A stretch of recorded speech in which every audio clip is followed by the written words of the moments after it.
Y bienvenido a este panel que no es una entrevista, sino un análisis para entender qué significa para nosotros esta contratación millonaria. Muy buenos días a todo el equipo informativo de Radiovisión, Rodi, Roberto, licenciada Tania, a todos los amigos oyentes de la parte técnica. Y a permitirme usted, más bien yo soy el agradecido de permitirme entrar en los hogares manavitas, aquí y en todo el mundo, por las redes sociales. Bueno, el tema es que, sabes que viendo holísticamente los problemas del país, todo es urgente en este país, todo está en emergencia.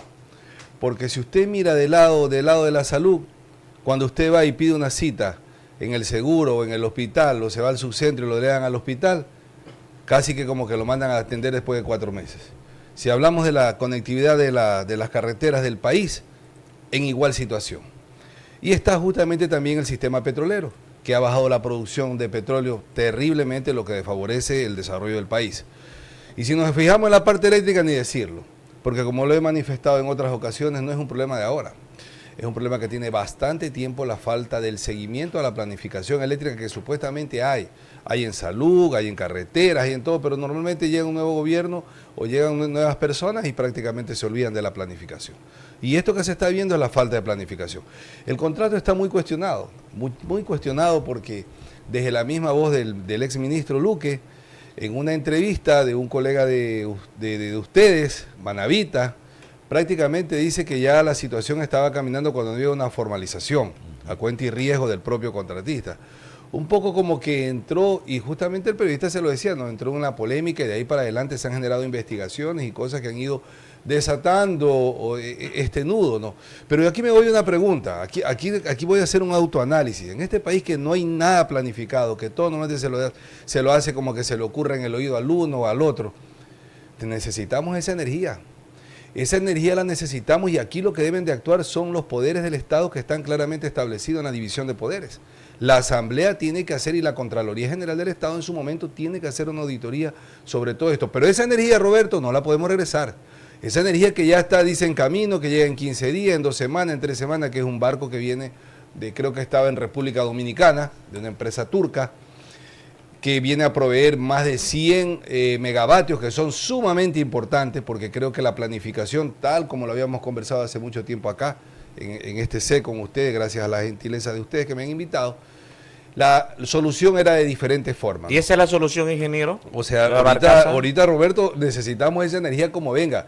Se dice que es altamente contaminante, por una sencilla razón, porque está utilizando el peor combustible, que es casi como que el residuo del petróleo. El desecho. ¿Y eso va a afectar? Obviamente en el tema ambiental, pero recuerden ustedes que la SELEC tiene también sus organismos que tienen que regular el tema. Sí, ¿no? se soluciona un problema, pero también ocasiona otro. Exacto, pero Roberto, peor es, por eso le digo, mire, puede ser más malo la cura que la enfermedad. Claro. El tema de que si usted se pone a analizar, cuánto pierde un país, más de la imagen que da de un país que a estas alturas padezca de servicio de energía eléctrica con tema de los apagones. Imagínense todas las pérdidas económicas que se significa cuando estamos a puerta de un nuevo estiaje en este país, que el clima también es tan cambiante, porque a lo mejor está pronosticado el estiaje en septiembre y llueve en septiembre. Y si llueve mucho, es malo también. Tiene que llover es como a medias, porque si llueve mucho también tenemos problemas. Ni cómo enviarle un telegrama a San Pedro para que... Créelo que este país, por todo hay problema. Este país es de loco. Sí. Si llueve mucho, estamos mal. Si llueve poco, también. Entonces, mire, cuestionado el contrato, pero necesitamos esa energía. Es lo que tiene que hacer. También van a comprar, la SELEC acaba de lanzar también otros contratos que suman más o menos como 500 millones de dólares entre sí. En total. Que son más o menos 500 megavatios que se quieren instalar hasta febrero del próximo año. Pero inicialmente se hablaba de que era un alquiler de este barco, pero ahora hablan de la compra de la barcaza, de la infraestructura portuaria para que pueda atracar la barcaza y la operación y el mantenimiento de la misma, que ahí están los 500, aproximadamente los 500 millones. Claro, sí, ahí están los 500 millones. Hay varias dudas, licenciada Tania. El tema también de quién va a corresponder el tema del combustible, porque recuerde usted que el combustible se ha comprometido dentro del contrato Petroecuador darlo, ¿no es cierto? Entonces hay una duda si dentro de esos 14 centavos, 15 centavos, creo que va a costar más o menos el promedio del kilovatio, frente a 60 centavos que se lleva a Colombia. Fíjese las bemoles que hay en estos temas, ¿no? Criticamos una situación pero después sale otra peor que la anterior. Lo que sí es cierto es que la energía la necesitamos y la necesitamos a toda escala. El pequeño comerciante con su refrigeradora pequeña, con su comercio, como también el gran productor que da plazas de trabajo.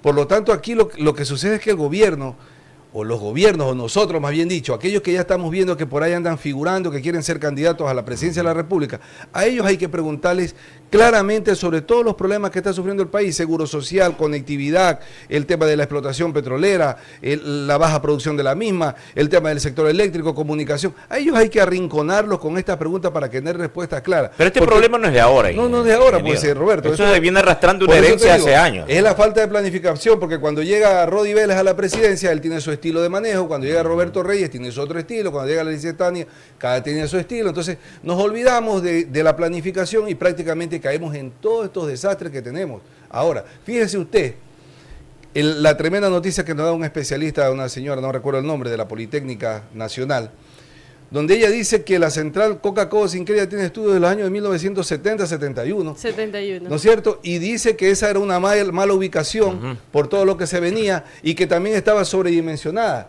y que la vida de esa central está prácticamente condenada a desaparecer. Los estudios del Cuerpo de Ingenieros del Ejército de los Estados Unidos, creo que le daba de vida como unos 5 o 6 años, y ahorita creo que lo han reducido porque el socavamiento, para que nos comprenda un poquito la audiencia, se está desmoronando las partes externas del río, los lados, los costados se están desmoronando, y esa regresión que le dicen técnicamente una regresión del río, está casi llegando con una rapidez tremenda a la futura, a donde está establecida la central hidroeléctrica. Eso es, ese material se va. Megavatios.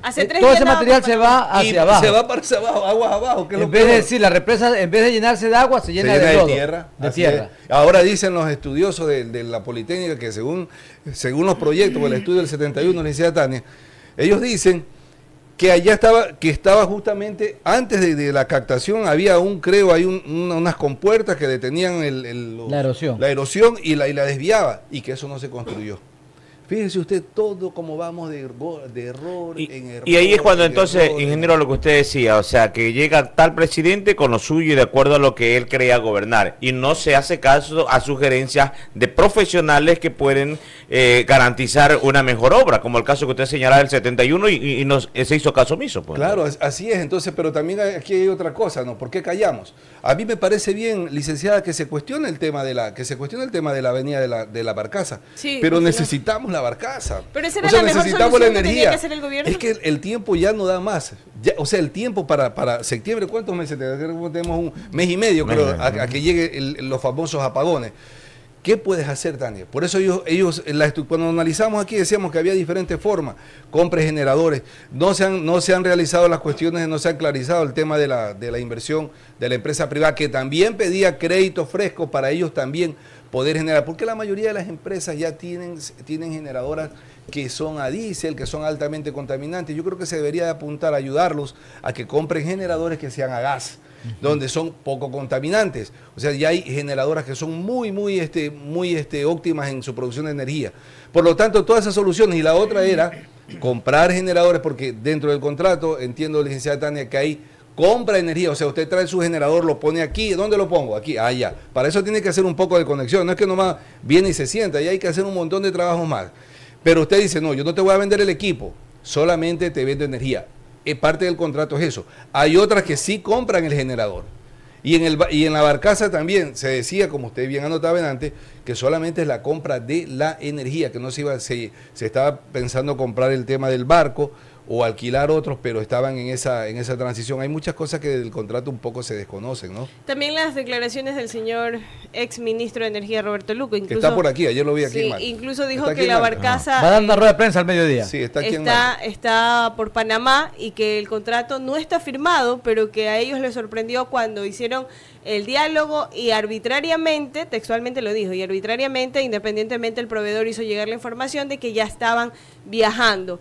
Eso le sorprendió mucho al gobierno, porque dijo de que esto para ellos era un alto riesgo, porque si el día de mañana algo pasa, se cae o se queda en el Atlántico flotando, ya era un riesgo para los ecuatorianos. Es el tema de la Barcaza como tal, ¿puede calmar o calmaría totalmente la crisis eléctrica a la cual se prevé nos vamos a enfrentar? Bueno, el déficit que se ha calculado, y no lo digo yo, sino que lo ha dicho la propia SELEC, del país, el déficit es casi 1000 megavatios, de los cuales normalmente ahorita Colombia sí nos está vendiendo.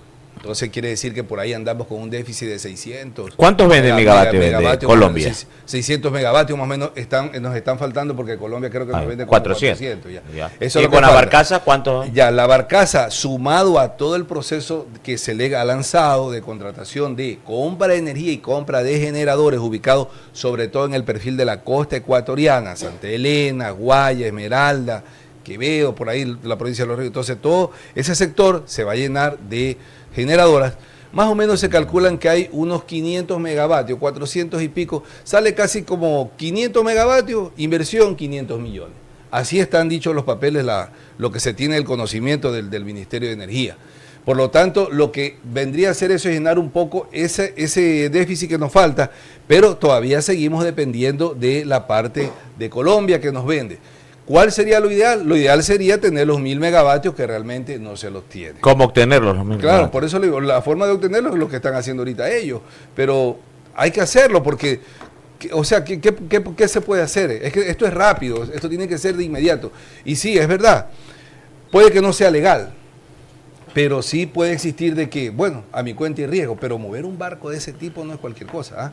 Tú tienes que pasar primero que si lo tenían en República Dominicana, que creo que ahí lo tenían, me parece que escuché un dato de prensa, tienen que pasar por el canal de Panamá. Sí, en estos momentos, hace 3 días estaba en Panamá. Y el canal de Panamá, pasar un barco no es así nomás. El canal de Panamá cuesta bastante billete, don Roy, no es que nomás uno coge y dinero, exactamente. ¿Qué significa toda esta situación para la persona que está en casa, para la persona que trabaja en el día a día, para la ama de casa que tiene sus quehaceres y que necesita la energía eléctrica? ¿Qué significa para ellos? Porque quizás escuchamos, nos asombramos, estamos preocupados, pero no entendemos la magnitud de la situación hasta que no nos afecta de manera individual. Así suele pasar en nuestro país, licenciada Tani, gracias que lo remarca. En el país pasa eso, cuando no te toca a ti, como que no pasa nada. Pero yo creo que el ciudadano, y en lo personal, también me veo así en esa visión, como radiovisión, es que vemos el fantasma de los apagones, pues. O sea, vemos que se trastoca toda tu planificación del día. Vemos que de alguna manera ya no vas a tener energía para hacer tus actividades normales en tu comercio o en tu casa. Entonces, ese es el verdadero hecho. Y como ciudadano, ¿qué siento yo? Yo siento una decepción porque me doy cuenta que a través del tiempo, Roberto, los gobiernos que a veces unos pintan, que están allá personas muy capaces, muy preparadas, que quieren el bien del país, nos damos cuenta que han venido en una estructura o en un encadenamiento de error en error, de falta de planificación, de falta de tomas de buenas decisiones en un país que una obra nos cuesta tanto, que muchas veces nos endeudamos con bancos extranjeros pagando altos intereses y que una obra esté mal concebida, cuando aquí existen verdaderos técnicos, existen gente muy preparada, y si no los hay, bueno, traerlos, pero no cometer errores gravísimos como se vienen cometiendo. Y lo peor es que a veces existen los planes, pero no se siguen. Y cuando tú ves este tipo de situaciones, ¿cuál es el resultado? Tú dices, ¿por qué se produjo esto? Simplemente por una falta de planificación. Y improvisación de aquellos que llegan de alguna manera a administrar el bien público, la cosa pública. Por eso siempre he insistido, deberíamos de hacer un recuento de quienes han venido sumándose a todo este desajuste que no es de ahora, como tú decías, Roberto, ya tiene bastante tiempo. Y no solamente en el tema eléctrico, ojo, porque cuando un ciudadano común y corriente de a pie pide una cita para que sea atendido en un hospital y se la dan después de 6, 7 meses, a lo mejor hasta ya fallecido, eso también es falta de planificación y es una falta de administración de la cosa pública como debe de ser. Son las 7 de la mañana con 27 minutos, ingeniero. Me recuerda unas palabras de un expresidente que decía que con las represas que ya se habían construido en Ecuador, el país al menos por no sé cuántos años más no iba a tener problema de electricidad, pero la cuestión se acortó ese tiempo. Ahora, si esto está sucediendo en los actuales momentos, la industria sigue creciendo, el comercio sigue creciendo, la población sigue creciendo, los servicios se amplían en las ciudades y en las zonas rurales. Claro. Exactamente. ¿Qué va a pasar con el tema energético después de 5 o 10 años si el Estado no toma el toro por los cuernos? Claro, es muy preocupante, Rodi, y así como decía la licenciada, es preocupante porque si tú te das cuenta que a través del tiempo no ha habido una solución, yo creo que ahora como te decía, no sé si cabe, ¿no? Pero ¿qué se me ocurre? Que los que están ahorita de candidatos, o los que van a ser candidatos, porque creo que el mismo señor presidente de la República también va a ser candidato, ellos a nosotros debemos de exigirles, ustedes también están dentro de esa situación. A ver, ¿qué es lo que tú me vas a presentar para solucionarme esto? Tú tienes que darme una línea base para decirme y asegurarme de que ya no voy a sufrir de esto, porque Ecuador nos ha demostrado que nuestro país tan pequeño que es tan diverso, y que no nos podemos confiar solamente en una sola canasta. Siempre, también dije en su momento que creo que uno de los errores fue haber confiado demasiado en las hidroeléctricas, ¿no? Porque por norma general tú siempre tienes que tener un parque termoeléctrico alrededor del 30% de tu capacidad en hidroelectricidad. Como plan B. Es como plan B, tienes que tenerlo sí o sí. De manera permanente. Permanente, y sobre todo, a ver, si yo como empresa, como Estado, estoy un poco falta de recursos, incentivo pues al sector privado y le digo, ¿sabe qué?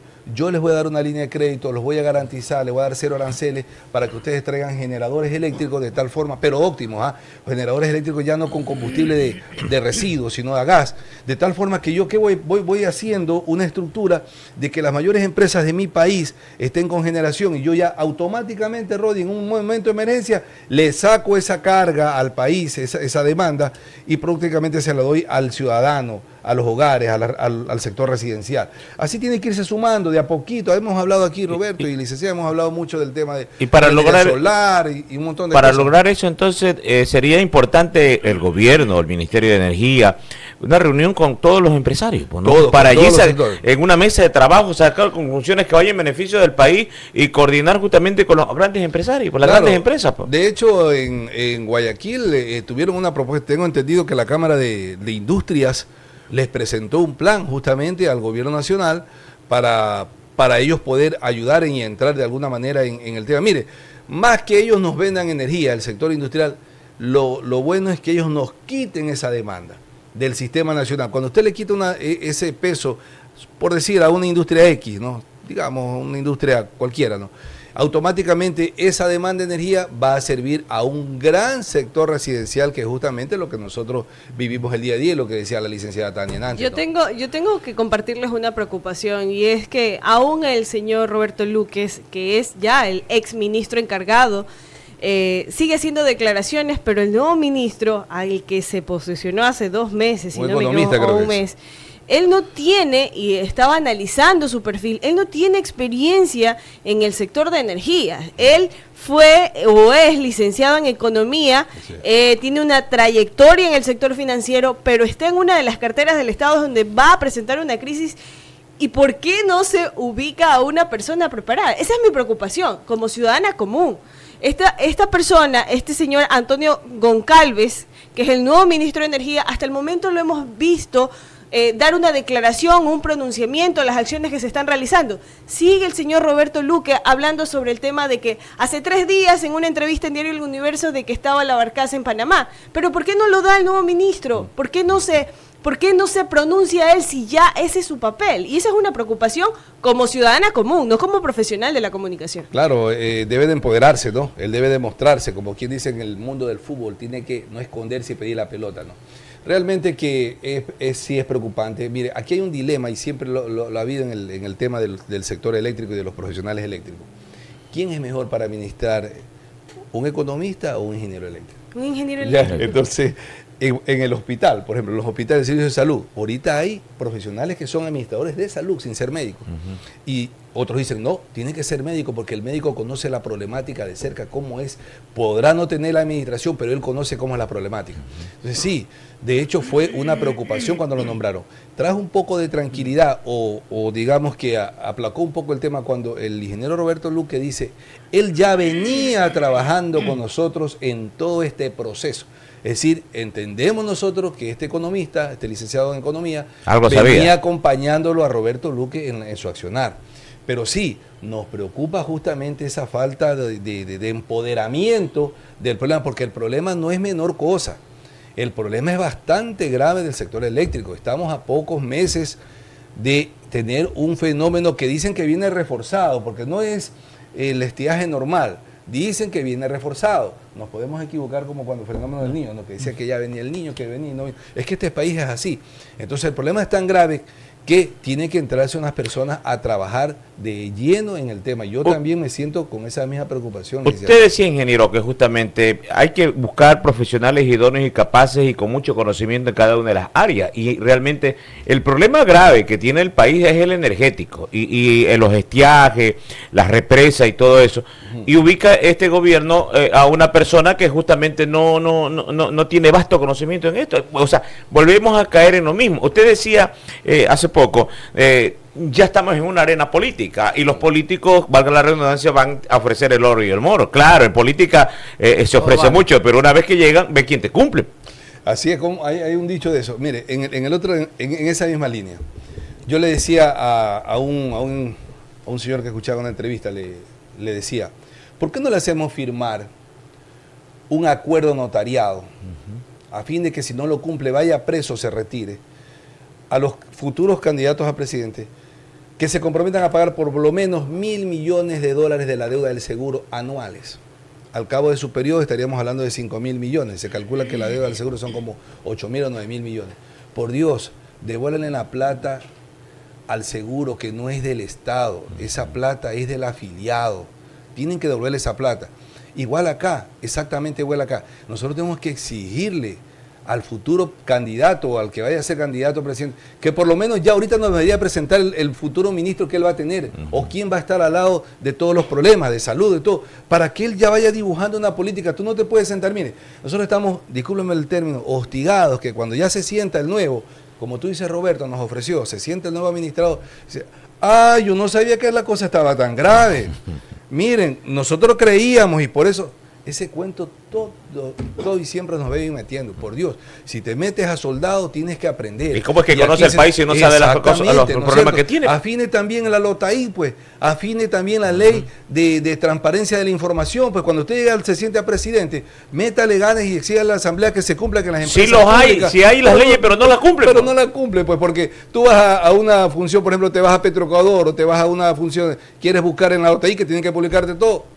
Medianamente, a veces hay esta información caducada, ¿ya? Entonces, aquí tenemos que nosotros, en este momento, que es un momento crucial, que es malo y es bueno, porque cuando uno entra en el tema de la arena política, todo se daña, la planificación, ya se mira por la parte política, pero tenemos que exigir eso también. Asociación de Ingenieros Eléctricos de Manta y tal, y estamos analizando sobre la crisis energética, la contratación de la barcaza, el tema de motores de electricidad. Y para continuar con este análisis y este diálogo, señor ingeniero, la pregunta de rigor, ¿la crisis energética que hoy vivimos y que vamos a vivir tiene responsables? Claro que sí, porque todos los efectos son tangibles. Me refiero a que todos los efectos que nosotros sentimos de la crisis energética los podemos sentir, ver, bueno, casi que ver no, porque se nos va la luz, a veces no podemos verlo, pero lo sentimos. Entonces, ¿qué quiere decir? Si estos resultados son tangibles, quiere decir que para llegar a estos resultados tangibles tuvieron que ver acciones tangibles para llegar a esto. ¿Quiénes son? Habría que hacer un juicio por lo menos moral de todas las políticas energéticas que se han venido utilizando por lo menos en los últimos 25 años, porque la crisis no es de ahora, la crisis ha sido un encadenamiento de errores, de falta de planificación, de falta de seguimiento, de falta de acciones, de improvisación de gente que no sabe, un montón de situaciones. Sí hay responsables también, sí lo hay. Como para asentar precedentes. Claro, y por lo menos debería ser, bueno, si ya no pueden irse por temas de que ya no se pueden ir en el sistema judicial presos, pero sí debería hacerse un juicio moral para que se entienda de que cuando usted lo sientan de ministro o de un secretario de Estado, o usted está enfrente de un país, usted está frente a la vida y el desarrollo de mucha gente, de un pueblo con ganas de trabajar, de seguir adelante. Y cuando esto pasa, normalmente nosotros nos van obstruyendo. Tras que tenemos crisis económica, tenemos problemas día a día, imagínense sumar en un país como Ecuador, sumar el tema de energética, que sí es verdad, dirán algunos, bueno, no solo Ecuador, es la región, sí, pero para eso hay que sacarle provecho. Fíjese usted, Israel. Por decir, un país tan pequeño en medio de un desierto y tiene... ¿Quién nos viene a veces a enseñar cómo hay sistemas de reguío? Los israelitas, porque ellos han optimizado sus recursos. De eso se trata, ¿no? Y no es que no haya aquí proyectos. Yo conozco muchos profesionales en universidades, en diferentes centros de investigación, que tienen solución a muchos problemas del país, pero lamentablemente no les gusta estar en la parte política, o no les dan la oportunidad, o simplemente los hacen a un costado. Pero ingeniero, usted decía algo, ¿no?, de sentar precedentes o de hacer una reflexión y un análisis de todo lo que han pasado.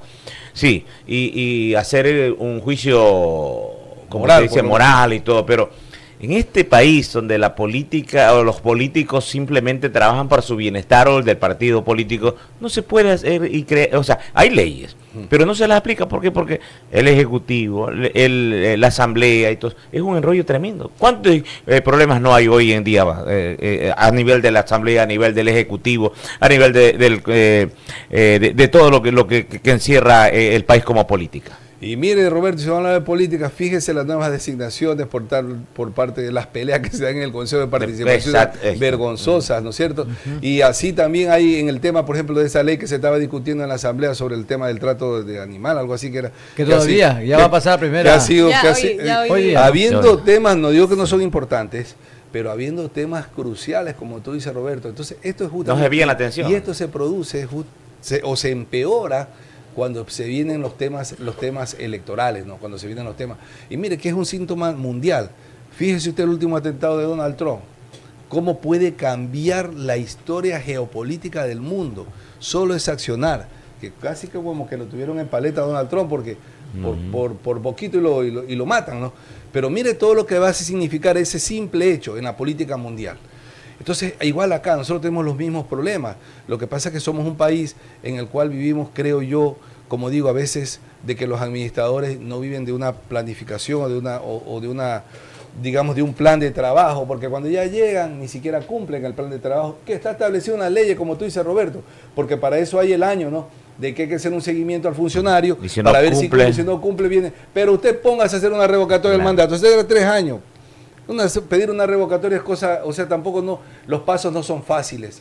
En este país todo es un enredo y ahorita tenemos un montón de situaciones que cada día nos agobian más. Hay que resolverlos y hay que tratar de poner gente responsable. Yo creo que ahorita es el momento, como siempre digo, de pensar bien el voto, de examinar bien quiénes son los que van, de exigirles respuestas claras. No es que digan una cosa y cuando se sientan, yo no lo sabía.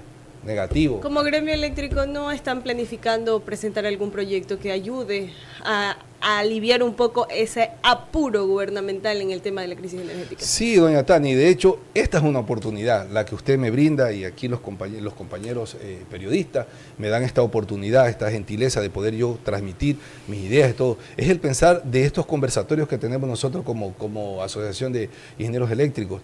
Entonces lo hemos planteado aquí en todos los espacios que se nos brindan. Pero lamentablemente, y aquí lo he dicho, y Rodi es testigo, Roberto, y usted, licenciada, que a veces, como decía Roberto, lo malo de este país es que a veces nomás se centran las opiniones en 2 puntos de este país. Creen que el país nomás son estos 2 puntos y no toman una referencia de todo el país. Por eso estamos como estamos. Fíjese usted en el tema portuario, en el tema aeroportuario. Guanabí se podría convertir en una provincia que le haría tranquilamente carrera a los peruanos que están muy avanzados en todos estos temas. Pero lamentablemente esa visión corta, pequeña, ¿no es cierto?, que no puede ver holísticamente a los pueblos del país, hace que nomás lo vea este puntito y este de acá, en la costa y en la sierra. No se toma en cuenta, como decía Roberto, un conversatorio. Aquí mismo en Manabí no tenemos una agenda de desarrollo consolidada, la puede existir en los papeles, pero usted no la tiene consolidada. A ver, todos los alcaldes de Manabí, sí, a ver, aquí vamos, esta es la agenda de la provincia, que nos va a servir a todos. Vamos a seguirla negativo, cada quien anda por su lado. Y también el tema de las ideologías políticas que influyen bastante. Ingeniero, en la parte final, su análisis que concluye. Bueno, que yo diría, doña Tania, que está muy cuestionado el tema, pero ahí están los organismos de control que hagan su trabajo. Pero los kilovatios los necesitamos. Necesitamos urgente porque el resultado de no tener esos kilovatios horas en el agua, en la tierra, o donde quiera que tienen que estar, va a ser catastrófico para el país. Y no se diga, doña Tania, que debemos irnos preparando, y amable audiencia, de que, no mis palabras, sino aquellos que estudian estos temas, que la Coca-Cola Sinclair tiene sus días contados.